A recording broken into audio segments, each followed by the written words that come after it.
Welcome. In this video, I will show you how to screen record with system audio on your OPPO A6x 4G smartphone.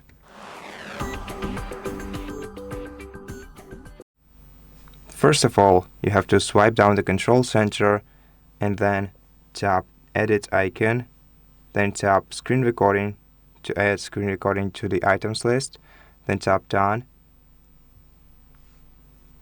and then tap on Screen Recording. Allow this application to record audio on your device. Select while using the app. Now, if you want to record system sound, switch this toggle to the right. If you want to record microphone, you can also switch this one to the right additionally. Then, before we start recording, I'm gonna show you how to adjust these settings at any moment. So all you have to do is swipe down the control center, then hold your finger down on the screen recording, tap on More Settings, and enable or disable Record System Sound feature in here. And now we can start the recording. Stop it at any moment. We can, by the way, mute system sounds by tapping the mute icon right here.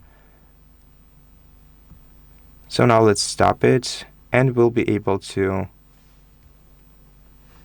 watch it in the Photos application. And that's it. Thank you for watching this video. If it helps you, please consider subscribing to our channel, leave us a like and a comment below, and I'll see you in the next one.